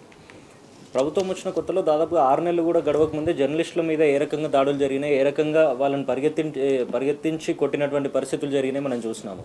సోషల్ మీడియాలో కానీ బయట కానీ ప్రశ్నిస్తున్న వాళ్ళని ఏ రకంగా జైళ్ళల్లో పెట్టడానికి, కేసులు పెట్టడానికి ఎటువంటి ఇబ్బందులకు గురి చేసిందో మనం చూస్తూ ఉన్నాము. ప్రధాన ప్రతిపక్షం నుండి ప్రశ్నిస్తున్న వాళ్ళని ఏ రకంగా ఏదో స్కామ్ అని చెప్తూ ఫోన్ ట్యాపింగ్లని, ఇంకేదో లగచర్ల ఇష్యూలో ఇన్వాల్వ్ అయినని, ఇంకేదో ఫార్ములా రేసింగ్ అని చెప్పి ఏ రకంగా డైవర్ట్ చేసే ప్రయత్నం చేస్తూ ఉన్నారో చూస్తూ ఉన్నాము. వాళ్ళకి అధికారం కట్టబెట్టింది వాళ్ళు ఇచ్చినటువంటి 6 గ్యారంటీలు కానీ, ఆ 13 హామీలు కానీ అమలు చేస్తారని. కేసీఆర్ గారు గతంలో ఏదైతే డెవలప్ చేసిండో దాన్ని ఇంకా మెరుగ్గా చేస్తారేమో అనే ఆలోచనతో అధికారం కట్టబెట్టిండో. ఇవన్నీ పక్కన పెట్టి కేవలం ఎవరైతే ప్రశ్నిస్తూ ఉన్నారో, ఎవరైతే క్వశ్చన్ చేస్తూ ఉన్నారో వాళ్ళని మాత్రమే మనము టార్గెట్ చేయాలి. ఎంతసేపు డైవర్షన్ పాలిటిక్స్ మాత్రమే చేస్తూ ఉండాలి. గత 10 ఏళ్ల నుండి మనకు పవర్ లేదు కాబట్టి ఇప్పుడంతా దాచుకోవాలి, దోచుకోవాలి అనే పరిస్థితులు మాత్రమే కనబడుతూ ఉన్నాయి వీళ్ళ నుండి. ఎక్కడ కూడా ఒక ఇనిషియేషన్ తీసుకున్నది లేదు. ఈ సంవత్సరం 14 నెలల కాలంలో ఒక ప్రాజెక్ట్ అనౌన్స్ చేసింది లేదు, వాళ్ళు ముందుకు తీసుకుపోయింది లేదు. రాష్ట్రానికి సంబంధించి అనేక ఇబ్బందులు జరుగుతున్నట్టుగా, అనేక మంది ఇబ్బందులు పడుతున్నట్టుగా ప్రతిరోజు పేపర్లో చూస్తూ ఉన్నాం. మీరు ఏ పేపర్ ఓపెన్ చేసినా, ఎక్కడ ఏ న్యూస్ ఛానల్ పెట్టినా కూడా పొద్దున్న లేస్తే కష్టాలు నష్టాల గురించి మాత్రమే చెప్తా ఉన్నారు. గతంలో అంతర్జాతీయ స్థాయిలో తెలంగాణకి ఏ రకంగా పేరు ప్రతిష్టలు వచ్చినాయి, ఇదే కాళేశ్వరానికి సంబంధించి అంతర్జాతీయ స్థాయిలో ఎంతమంది కీర్తించిండ్రో ఏంటి అనే విషయాలు చూసినాం. పోలీసింగ్కి సంబంధించి చూసినాం, అడ్మినిస్ట్రేషన్కి సంబంధించి చూసినాం, ప్రభుత్వ డెవలప్మెంట్కి సంబంధించి చూసినాం, పర్ క్యాపిటల్ ఇన్కమ్కి సంబంధించి చూసినాం. మీరు దేంట్లో తీసుకున్నా కూడా టాప్ లెవెల్లో ఉంటుండే. భారతదేశం మొత్తం గర్వపడే స్థాయిలో తెలంగాణ ఉంటుండే. ఈరోజు దాన్ని మొత్తం దిగజార్చి ఎంతసేపు తెలంగాణ అంటే ఇబ్బందులు పడుతూ ఉన్నారు వాళ్ళు, రైతుల ఆత్మహత్యలు జరుగుతూ ఉన్నాయి, పోలీసింగ్ సరిగ్గా లేదు, ఇటువంటి విషయాల గురించి దేశమంతా చర్చ చేసే పరిస్థితికి తీసుకొచ్చిండ్రు వీళ్ళు. ఖచ్చితంగా ప్రభుత్వం చేయాల్సిన ఇమ్మీడియట్గా తీసుకోవాల్సిన నిర్ణయం ఏంటంటే లా అండ్ ఆర్డర్ ఒకటి కంట్రోల్లో పెట్టాల్సిన అవసరం ఉంది. తర్వాత రైతులకు, ముఖ్యంగా మహిళలకు ఏదైతే వీళ్ళు హామీలు ఇచ్చిండ్రో అవన్నీ 100 రోజుల్లో ముందేమో మా అధికారంలోకి రాగానే అమలు చేస్తామన్నారు, తర్వాత 100 రోజులు అన్నారు, తర్వాత 2-3 నెలల కాల పరిమితి అన్నారు, 6 నెలలు అన్నారు, ఇప్పుడు సంవత్సరం కూడా అయిపోయింది. అవన్నిటి మీద చర్యలు తీసుకొని ఇమ్మీడియట్గా వాళ్ళకి సంబంధించిన హామీలు ఏవైతే ఉన్నాయో అవన్నీ ఫుల్ఫిల్ చేయాల్సిన అవసరం ఉంది. ఎస్ రాకేష్ గారు, ఇంతకుముందు మీరు రేజ్ చేసినట్టుగా వచ్చిన ఆదాయం అంతా ఎక్కడ పోతుంది, అప్పు చేసి తీసుకొచ్చిన డబ్బులన్నీ ఎక్కడ పోతున్నాయి అని అంటే సమాధానం చెప్పని పరిస్థితి. కానీ ఇవన్నీ ప్రజలకు వెచ్చించాల్సి వస్తుంది అన్న ఒక కారణంతో లబ్ధిదారులను పూర్తిగా అర్హులని కట్ చేసే ప్రక్రియ, కోత విధించే ప్రక్రియ కొనసాగుతుందని భావించాలా? తప్పకుండా అండి. నేనేమంటున్నా అంటే ఆల్రెడీ వీళ్ళు చేస్తున్నటువంటి దుర్మార్గాలు మనం సింపుల్గా ఎగ్జాంపుల్ చెప్తాం. ఈరోజు ప్రతి గ్రామంలో కూడా రేషన్ కార్డులు ఏమని చెప్పేసి ధర్నా నడుస్తున్నారు. వీళ్ళే కదా అప్లికేషన్ తీసుకునే సంవత్సరం కిందట డిసెంబర్లో అప్లికేషన్ లాస్ట్ ఇయర్ 20. అంటే ఏ ఒక్క గ్రామంలో కూడా లిస్ట్ కరెక్ట్గా ఉంది అనేది లేదు. ఓన్లీ కాంగ్రెస్ నాయకులు, కాంగ్రెస్ కార్యకర్తలకు మాత్రమే వాళ్ళు ఇద్దామని డిసైడ్ అయ్యారు. తెలంగాణ ప్రజలందరూ మా ప్రజలు కాదు, ఓన్లీ కాంగ్రెస్ పార్టీ కార్యకర్తలకు మాత్రమే పథకాలు ఇస్తామని డిసైడ్ అయ్యారు. ఆల్రెడీ కేటాయించిన ఇల్లు క్యాన్సిల్ చేయడం జరిగింది. వీళ్ళు కట్టిన ఒక డబుల్ బెడ్రూమ్ ఇల్లు చూపెట్టమని చెప్పారు, లేకపోతే ఒక ఇందిరమ్మ ఇల్లు చూపెట్టమని చెప్పారు. ఈ 14 నెలలు అవుతుంది కదా, ఒక ఇల్లు చూపెట్టు, నువ్వు ఎన్ని రోజులు ఉంటావు, ఇంకా ఇంకో 2.5 సంవత్సరాల తర్వాత ఒక సంవత్సరం మొత్తం ఎలక్షన్లకే పోతాయి కదా. ఈ 2.5 సంవత్సరాలు నువ్వు ఏం చెప్తావు చెప్పమంటే చెప్పలేడు. అండ్ నెక్స్ట్ వచ్చేసి నేను ఏమంటున్నా అంటే, ఈరోజు ఒక్క ప్రాజెక్టు ఇప్పుడు పోలవరం నుంచి బంకంచెర్లకు నీళ్ళు తీసుకుపోతా ఉంటావు, దాని గురించి ఒక స్టేట్మెంట్ ఇచ్చే మంత్రి లేడా? గతంలో ఏదైతే అంటే నేనేమంటున్నా అంటే నీటి వాటా దోపిడీ జరిగినా కానీ ఒక్క మంత్రి మాట్లాడు. అంతే. ఎందుకంటే మీకు సింపుల్ ఎగ్జాంపుల్ చెప్తా. ఒక మంత్రి అయితే మనకు ఫ్లడ్ వస్తే మన రాష్ట్ర ముఖ్యమంత్రికి ఫోన్ చేయలే, ఖమ్మం జిల్లాలో ఫ్లడ్ వచ్చిందని చెప్పేసి అక్కడ ఉన్న మంత్రి ఏం చేసిండు, తుమ్మల నాగేశ్వరరావు గారు డైరెక్ట్ చంద్రబాబు నాయుడుకి ఫోన్ చేసి హెలికాప్టర్ తెప్పించుకోండి. సరే ప్రాణాలు దక్కేనికి నువ్వు ఫోన్ చేసినా కావచ్చు, అంటే మన ముఖ్యమంత్రి మీద ఆ మంత్రులకే నమ్మకం లేదు. మొన్న గంతెందుకు మనం చూసినాం, ఏది ఆ రైతు బంధు 12,000 ప్రకటిస్తామని చెప్పి వచ్చినప్పుడు ముఖ్యమంత్రి గారు వస్తుంటే ఒక్క మంత్రి కూడా లేవలే. ఆ పాలన మన రాష్ట్రంలో సాగుతుంది. ఈయన పోయి నిన్న గమ్మతైన విషయం ఏంటంటే, నేను జీవితంలో ఎప్పుడు చూడలేదు, ఎందుకంటే మేమంతా ఇంజనీరింగ్ చదువుకున్న వాళ్ళం. టెక్నికల్ యూనివర్సిటీతో అగ్రిమెంట్ చేసుకొని వచ్చాడు. ఏడా సింగపూర్ పోయి అగ్రిమెంట్ చేసుకుంటే నేను జేఎన్టీలో ఎంటెక్ చేసిన, అది జేఎన్టీకి రమ్మని చెప్పండి. జేఎన్టీ 2004లో ఎంఓయూ చేసుకున్నది ఫారిన్ యూనివర్సిటీ తోటి. ఈయన కొత్తగా టెక్నికల్ యూనివర్సిటీ టెక్నాలజీ, ఈరోజు అమెరికాలో మొత్తం టెక్నాలజీ తెలంగాణలో అందిస్తుంటే ఈయన పోయి అంటే అది అక్కడ సింగపూర్ టెక్నాలజీ యూనివర్సిటీతో అగ్రిమెంట్ చేసుకొని వచ్చిందట. అంటే ఈయన తెలివి గంతకు ఉన్నది. నేనేమంటాను అంటే, ఎక్కడ కూడా ప్రజల మీద నమ్మకం లేదు, పాలన మీద నమ్మకం లేదు. ఆయన ఒకటే పని పెట్టుకున్నాడు. సింగపూర్కి ఎందుకు పోయిండు? ఇంతకుముందు గతంలో మనం చూసినాం, అమరావతి నిర్మాణానికి సింగపూర్ కంపెనీలు వస్తున్నాయి. వరల్డ్ బ్యాంక్ దగ్గర పోవాలి, వరల్డ్ బ్యాంక్ మూసినది దగ్గర పోతాడు, రేపు హైదరాబాద్ డెవలప్మెంట్ సింగపూర్ దగ్గర పోతాడు. ఏదైతే చంద్రబాబు నాయుడు చూపిస్తుండో ఆ తవ్వ పట్టుకొని పోతుండే తప్పితే ఆయనకి ఇక్కడ సెటిల్మెంట్ చేసుకోమని చెప్పేసి అంటే సెటిల్మెంట్ అండ్ ఇచ్చిన హామీల అమలుకు సంబంధించి కూడా ఆ ఎన్నికల కోడ్ అనేది కూడా ఒక కాలయాపన కోసం పనికొచ్చింది కాంగ్రెస్ కి అనే ఒక చర్చ జరుగుతుంది. అండ్ ఇప్పుడు కూడా స్టిల్ నెక్స్ట్ కూడా ఏడాదంతా ఎన్నికలు ఇట్లా కోడ్ మాటన కాలం గడిపేయాలని ఎత్తుగడ చేస్తుంది ప్రభుత్వం అనే చర్చ కూడా ప్రజల్లో కీలకంగా ఉంది. ఇప్పటికే చాలా కోపంగా ఉన్నారు ప్రజలు, ఆగ్రహంతో ఉన్నారు, అసహనంతో ఉన్నారు, ఇబ్బంది పడుతున్నారు. రైతు బంధు ఒకటే మాట చెప్తే ఏమని చెప్పారంటే, మొన్న సెకండ్ అంటే ఇప్పుడు ఆల్రెడీ వేయలేదు వాళ్ళు, ఒక్క విడత వేసినామని చెప్తారు. ఆ పైసలు కూడా కేసీఆర్ గారు జమ చేసి పెట్టిన పైసలే. ఇంతవరకు రైతు బంధు వేయలేదు కాంగ్రెస్ ప్రభుత్వం. అప్పుడు ఎలక్షన్ కమిషన్ పోయి ఆపిన పైసలు మాత్రమే పడ్డాయి. నెంబర్ 1. నెంబర్ 2 వచ్చేసి ఫస్ట్ టైం అన్నాడు దసరా పండుగకి ఎత్తాను, దసరా పండుగ పోయింది. తర్వాత క్రిస్మస్ అన్నాడు, క్రిస్మస్ పోయింది. తర్వాత సంక్రాంతి పండుగ అన్నాడు, సంక్రాంతి పోయింది. ఈరోజు జెండా పండుగకు పెట్టిండు. జనవరి 26వ తారీఖున జెండా పండుగ రోజు ఎత్తా అంటాడు. ఏ పండుగ ఆ పండుగని వాడుకుంటాడు. అది పోగానే శివరాత్రి అంటాడు, అది రాగానే కథం హోలీ పండుగ అంటాడు. హోలీ పండుగ అంటే మేము వస్తుంది. కాబట్టి ఈయన పండుగల పేర్లు చెప్తాడు, లేకపోతే దేవుళ్ళ మీద ఒట్లు పెడతాడు. అంతకు తప్పితే ఈయన చేసేది ఏం లేదు, ₹1 కూడా ఇయ్యడు. నెంబర్ 1. నెంబర్ 2, అదేవిధంగా కేసీఆర్ పెట్టినటువంటి పథకాలన్నీ కూడా రద్దు చేశాడు. మీకు సింపుల్గా చెప్తున్నా, ఏదైతే కేసీఆర్ కిట్ ఉండనో, లేకపోతే ఒక మహిళ అంటే ఎవరైతే వాళ్ళు ప్రసవానికి వస్తారో వాళ్ళ కంపల్సరీ ఒక న్యూట్రిషన్ ఫుడ్ కావాలని చెప్పేసి ఒక న్యూట్రిషన్ ఫుడ్ కిట్ అని చెప్పేసి ఒకటి పెట్టారు. దాన్ని తీసేసారు. మధ్యాహ్న భోజన పథకంతో పాటు పొద్దుగాల టిఫిన్ అల్పాహార భోజన పథకం, అల్పాహారం కూడా పెట్టారు. దాన్ని తీసేసాడు. మనం చూస్తూనే ఉన్నాం, 13,000 12,000 అయితే ఎత్తేసాడు. ఏది ఆడబిడ్డ పుడితే ఒక ₹13,000, మగబిడ్డ పుడితే ₹12,000. ఒక గర్భిణీ స్థితికి వెళ్ళి ప్రభుత్వ హాస్పిటల్లో నేచురల్ డెలివరీస్ కావాలి, మనం ప్రభుత్వ హాస్పిటల్లో డెలివరీలు కావాలంటే ఆ పథకాన్ని తీసేసిండు. నెక్స్ట్ వచ్చేసి ఈయనొచ్చి కొత్తగా పెడతా అన్నటువంటి ఆ ₹1,00,000 చెక్ కూడా ఎప్పుడు 21 పిల్లలు 21 అయినా కానీ ఆ ₹1,00,000 చెక్ వస్తలేదు. అండ్ నెక్స్ట్ వచ్చేసి ఈయన ఏమన్నాడు, తులం బంగారం ఇస్తానండి, ఇచ్చిండా? స్కూటీలు ఇస్తానండి, ఇచ్చిండా? అంతే ఎందుకండి, ఎడ్యుకేషన్ ఈయన దగ్గరనే ఉంటుంది, మున్సిపల్ ఈయన దగ్గరనే ఉంటుంది, హోమ్ డిపార్ట్మెంట్ ఈయన దగ్గరనే ఉంటుంది, సీఎం ఈయననే ఉంటాడు. హెల్త్ మనం తీసుకుంటే మనం ఏమైంది, మిడ్ టైమ్ మీల్స్లలో పిల్లలందరూ చనిపోతారు, ఫుడ్ పాయిజనింగ్ అయిపోయి. అంటే ఇవన్నీ అన్ని మంత్రిత్వ శాఖలు దగ్గర పెట్టుకొని కూడా మళ్ళీ నాకు ఎవరైనా ఎసరు పెడతారేమో అన్న అభద్రతతోనే ఉన్నాడనే చర్చ కూడా జరుగుతుంది. 14 ఏళ్ళు క్యాబినెట్ వేసుకోలేనటువంటి గొప్ప ముఖ్యమంత్రి అండి మన రాష్ట్రానికి రేవంత్ రెడ్డి. ఏమనంటే నేను మొత్తం దేశాన్ని మొత్తం ప్రపంచం మొత్తం చుట్టేస్తా అని చెప్తుండు. న్యూక్లియర్ ఏది చైన్ రియాక్షన్ అయితే తప్పితే ఇక్కడ ఏం జరుగుతలేదు. ఏం జరుగుతుందంటే రాష్ట్రంలో తయారైన పైసలను కూడా వాళ్ళ అకౌంట్లోకి పోతాయి. ఈరోజు అప్పులు చేసిండు, ఏం చేసిండు చెప్పాడు. నేనేమంటున్నానంటే, కాంగ్రెస్ పార్టీలో ఒక్క మంత్రి అన్న ఈరోజు ఒక రైతు ఆత్మహత్య చేసుకుంటే నువ్వు ఆత్మహత్య చేసుకోక మీకు ధైర్యంగా మేము నిలబడతామని చెప్పేసి ఒక్క మంత్రి అన్న స్టేట్మెంట్ ఇచ్చిందని. లేకపోతే అంతేందుకు, ఈరోజు ముఖ్యమంత్రిగా లేరు కదా, ఏ మంత్రి అన్న ఒక మంత్రిని స్టేట్మెంట్ ఇవ్వమని చెప్పండి. రేపు పొద్దుగాల రైతు బంధు పైసలన్నీ కూడా మీ అకౌంట్లో పడతాయని చెప్పేసి ధైర్యంగా చెప్పి ఒక మంత్రి పేరు చెప్పండి, నేను చెప్తా. ఏ మంత్రి చెప్పలేడు. అంతే స్వయంగా తుమ్మల గారే అన్నారు. ఏమన్నారు, మీరైతే 2 లక్షల పైన ఉన్న పైసలు కట్టకూరి, తర్వాత నన్ను నచ్చిస్తా తాయించకూరి అన్నాడు మీడియా ముఖంగా. ఇప్పుడు బట్టి గారు ఉప ముఖ్యమంత్రి గారు కదా, బట్టి గారిని మరి బ్యాంకులకు పైసలు ఇచ్చిన 20,000 కోట్లు, 24,000 కోట్లు, 23,000 కోట్లు అని చెప్తారు కదా కాంగ్రెస్ పార్టీలు. ఏ పైసలు పోయినా ఎక్కడి నుంచి పోయినా ఆర్థిక శాఖ నుంచే లేవాలి. ఆ కాగితం ఒకటి బయట పెట్టమను. ఈరోజు అంతేందుకంటే ఉత్తమ్ కుమార్ రెడ్డి గారు ఉన్నారు.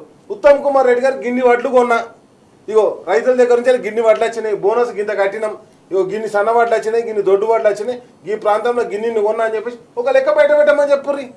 ఏ మాటలైనా కానీ మీడియాకు వచ్చి సమావేశంలో మాట్లాడే మాటలే తప్పితే ఎక్కడ కూడా ఒక్క కాడ కూడా వాళ్ళ దగ్గర ఎవిడెన్స్ లేదు, ప్రూఫ్ లేదు. ఈరోజు గ్రౌండ్లో ఉన్నటువంటి ప్రతి ఒక్క సామాన్య అంతేందుకని నేనేమో సామాన్యులు ఎంత బాధపడుతున్నారంటే ఈరోజు ఏ దందా చేసుకుందామన్నా కానీ పరిస్థితి లేదు ఈ రాష్ట్రంలో.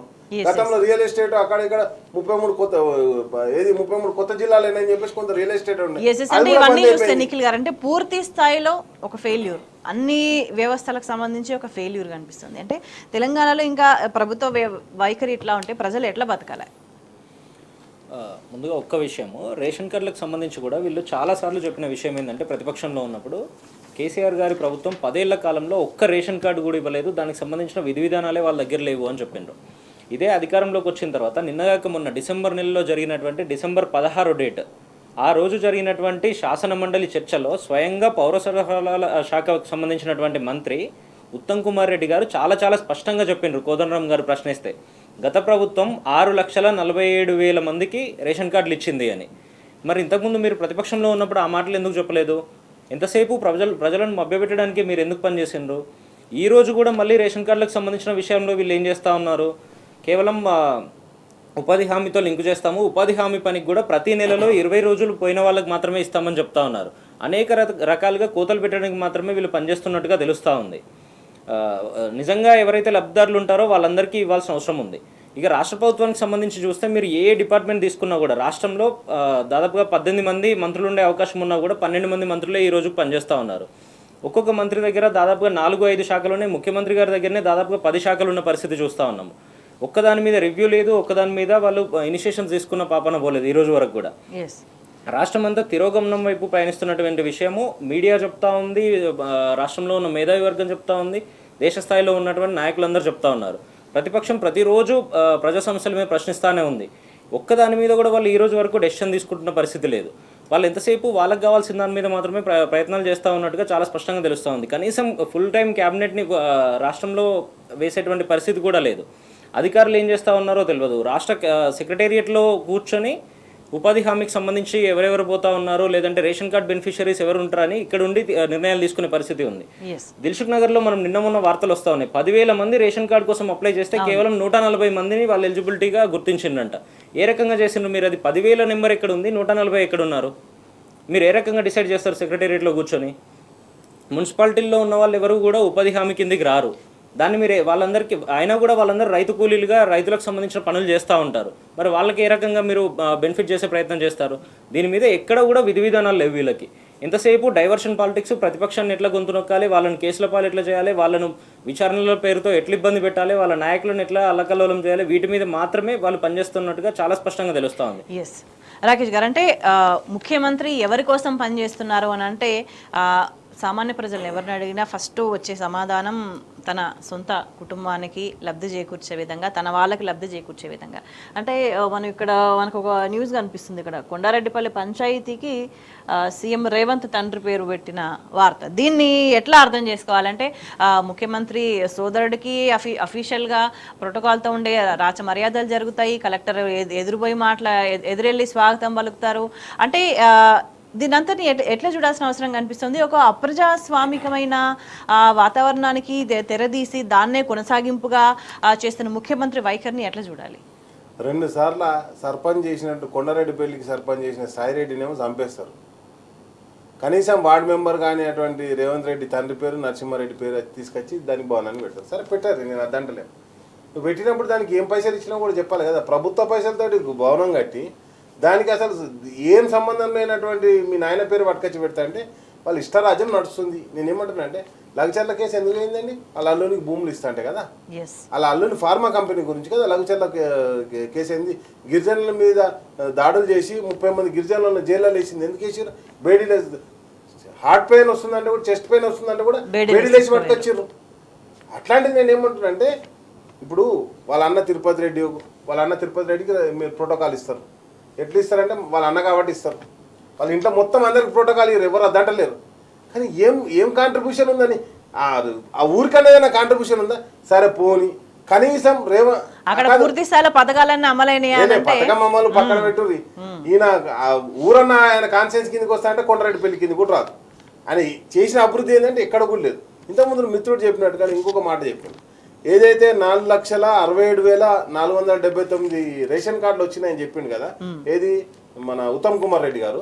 దాంట్లో మీకు సింపుల్ చెప్తా అండి, ఒకటే సంవత్సరంలో 18-19లో 1,67,000 రేషన్ కార్డులు ఇచ్చిరండి. ఇది నేను చెప్పేది సివిల్ సప్లై డేటా అండి. ఇది నేనేమంటారు అంటే రేషన్ కార్డులకు కోత పెడతారు అంటే అంతేందుకని మీకు 21-22లో కరోనా టైంలో ఈ రాష్ట్ర ప్రభుత్వం 3,11,000 ఏది రేషన్ కార్డులు ఇచ్చిందండి. ఓన్లీ కరోనా టైంలో 3 లక్షల రేషన్ కార్డులు ఇచ్చింది. మొత్తం రేషన్ కార్డులు ఇస్తే అంటే నేనేమంటాను అంటే ఇది అఫీషియల్గా ఏదైతే మీకు వెబ్సైట్లో ఉంది. నేను చెప్పేది మనం నోటికి చెప్తే మొన్న ఇచ్చినటువంటి డేటా. అండ్ నెక్స్ట్ వచ్చేసి వీళ్ళు రేషన్ కార్డులు ఇవ్వమంటే రేషన్ కార్డులు ఎన్ని ఇస్తున్నారు అంటే మొత్తం రేషన్ కార్డులు ఎక్కువ ఎక్కడికక్కడ కంప్లైంట్లు వస్తున్నాయి. ఈరోజు 21 నుంచి నేను ఒకటే విజ్ఞప్తి చేస్తాను ప్రజలందరికీ టీ న్యూస్ ద్వారా, 21 నుంచి 25-26 తారీఖు దాకా గ్రామ సభలు జరుగుతున్నాయి. ఆ గ్రామ సభల్లో మీరందరూ కూడా అర్హులైన అందరూ రేషన్ కార్డులకు అప్లై చేసుకొని అనర్హులైనటువంటి వాళ్ళందరినీ ఎవరైతే కాంగ్రెస్ నాయకులు అనర్హులైనటువంటి వాళ్ళు కూడా లిస్ట్ వచ్చిందో వాటన్నిటి కూడా ప్రశ్నించండి అని చెప్పేసి కూడా మనకు అంటే ప్రజలకు విజ్ఞప్తి చేయడం జరుగుతుంది. అయితే గ్రామ సభల పరిస్థితి ఎట్లా అయిపోయిందంటే గ్రామ సభల కంటే ముందే అర్హులని డిసైడ్ చేసుకున్న పరిస్థితి, ముందే లిస్ట్ ఎవరు ఉండాలి ఏంది దానికి సంబంధించి లిస్ట్ వేసిర్రు. అదే పంచాయతీ నడుస్తుంది ఇప్పుడు. అరే పెన్షన్ వచ్చేటానికి ఏమో రేషన్ కార్డు వస్తుంది, పెన్షన్ లేని రేషన్ కార్డు రాదా అనే పంచాయతీ నడుస్తుంది. నేనేమంటున్నా అంటే ఈ రోజు మీరు ఏదైతే అర్హులైన ఇప్పుడు రేషన్ కార్డు రాని వాళ్ళు అందరూ గ్రామ పంచాయతీ కార్డు ఊళ్ళో పంచాయతీ ఎట్లా ఉంటుంది, అరే నా కార్డు నువ్వెందుకు అడుగుతున్నారా బై నీ కార్డు నువ్వు తీసుకుంటారు. కాబట్టి నేనేమంటున్నా అంటే వచ్చిన కార్డు ఎత్తకొట్టమని చెప్తలేం మనం. ఇప్పుడు మనకు ఎవరికైతే కార్డు రాలేదో పేద ప్రజలు ఎవరైతే ఉన్నారో వాళ్ళకి ఇప్పుడు కార్డు కూడా ఎందుకు ఎక్కొడుతున్నారు తెలుసా, వాళ్ళకి కార్డు ఉంటే వాళ్ళు రైతు కూలి కింద చూపెట్టాలి. రైతు కూలి కింద చూపిస్తే మళ్ళీ వాళ్ళకి పైసలు వేయాలి. ఈయన చెప్పిండు కదా ఏది రైతు కూలీలకు పైసలు వేస్తాం, కౌలు రైతులకు పైసలు వేస్తాం, అందరి పైసలు వేస్తామని చెప్పిండు. అసలు రైతుకే పైసలు వేయాలి, కౌలు కూలికి ఏడేస్తాడు, కౌలు రైతుకి ఏడేస్తాడు, కూలి రైతుకి ఏడేస్తాడు. కాబట్టి నేను ఏమంటున్నా అంటే ఈ అబద్ధాల మీద జూటాల మీద నడుస్తుంది ఈ ప్రభుత్వం. ఆ ప్రభుత్వానికి కూడా తెలుసు, కాంగ్రెస్ పార్టీలో కూడా తెలుసు. నెక్స్ట్ వచ్చేసి మా ప్రభుత్వం కాదు, మళ్ళీ ఏదైతే వీళ్ళు ప్రజాప్రభుత్వం అని చెప్తారు కాదు, ప్రజాప్రభుత్వం కాదు, ఇది సొంత ప్రభుత్వం. వీళ్ళు కాంగ్రెస్ మీరు అన్నారు కదా ఇంతకుముందు ముఖ్యమంత్రి గారు అల్లుని గురించి ఒక పథకం చేస్తాడు, లేకపోతే మూసి ఉన్నది కదా ఇప్పుడు ఆ మూసి పథకం కూడా తీసుకొచ్చింది ఎవరికి, అలా తమ్ముని కంపెనీ గురించే. అది ఇంతవరకు మొదలుపెట్టింది లేదు, ఒక సుక్క నీళ్ళు ఎత్తింది లేదు. కానీ 14 ఏళ్ల తర్వాత మాత్రం కేటీఆర్ గారి మీద కేసు పెడతాడు. నేనేమంటున్నా అంటే ఆయన ఎప్పుడైతే ఫెయిల్యూర్ అవుతుంది అంటాడో వెంటనే టాపిక్ డైవర్ట్ చేస్తాడు. ఇప్పుడు ఒక కేసు గురించి మాట్లాడాలంటే అది కోర్టులో ఉందని చెప్తారు. మరి పుష్ప కేసు గురించి నువ్వు అసెంబ్లీలో ఎందుకు మాట్లాడినావు, అది కోర్టులో లేదా? మరి అంటే ప్రజలకు ఒక క్లారిటీ వచ్చేసింది అంటే ఏదైనా ఒక అంశాన్ని తెర మీదకి తీసుకొస్తున్నారంటే ఇంకొక అంశాన్ని పక్కదారి పట్టించడానికని, దీంతో పాటు ఒక వనరుల దోపిడీ ఏదైతే జరుగుతుందో దాని ఫలితం ఎట్లా ఉంటుంది అనేది క్షేత్రస్థాయిలో ప్రజలు ఆల్రెడీ ఎక్స్పీరియన్స్ చేస్తున్నారు. ఇంకొక మాట చెప్తున్నాండి, ఈ రోజు పచ్చ మీడియాలన్నీ కూడా రేవంత్ రెడ్డి ఫారిన్ లో తిరుగుతుందని రాస్తారు తప్పితే అదే ఆంధ్రాకి ఇప్పుడు పోలవరం నుంచి బంకంచెల్లకు నీళ్ళు ఎత్తుకపోతుందని ఒక్క పత్రిక రాయదండి. ఎందుకు రాయదంటే ఆ తెలంగాణ నుంచి నీళ్ళు ఎత్తుకపోతారు కాబట్టి, తెలంగాణ వాటర్ నుంచి నీళ్ళు తీసుకుపోతారు కాబట్టి మన గోదావరి నీళ్లు దోపిడీ చేయనికే ఈరోజు పోలవరం బంకంచెర్ల ప్రాజెక్టు చేపట్టడం జరుగుతుంది. దానికి ఢిల్లీకి పోయి బీజేపీ నాయకులతో మంత్రాలు చేస్తారు. ఈ రాష్ట్రం నుంచి 2 మంత్రులు ఉన్నారు, 8 మంది బీజేపీ ఎంపీలు ఉన్నారు, 2 మంత్రులు ఉన్నారు. ఎందుకు మరి గోదావరి నీళ్ళు ఎట్లా పోతానే మన నీళ్లు మనకు ఎందుకు వస్తలేవు, ఎందుకు ఒక స్టేట్మెంట్ కూడా ఎందుకు ఇస్తలేరు అంటే వీళ్ళకి తెలంగాణ మీద ప్రేమ లేదు, తెలంగాణ మీద సోయి లేదు. అంటే ప్రభుత్వ ఇంటెన్షన్ ని ప్రజలు చాలా క్లియర్ గా అర్థం చేసుకునే పరిస్థితి అయితే తెలంగాణలో ఏర్పడిందని చెప్పొచ్చు. అదేవిధంగా ఇది కేవలం కోతల సర్కార్ మాత్రమే అనే ఒక కన్క్లూజన్ కూడా సామాన్య ప్రజలు వచ్చిన పరిస్థితి తెలంగాణలో క్లియర్ గా కనిపిస్తుంది. చర్చలో పాల్గొన్న రాకేష్ గారికి, నిఖిల్ గారికి ధన్యవాదాలు. That's all for now. Stay tuned.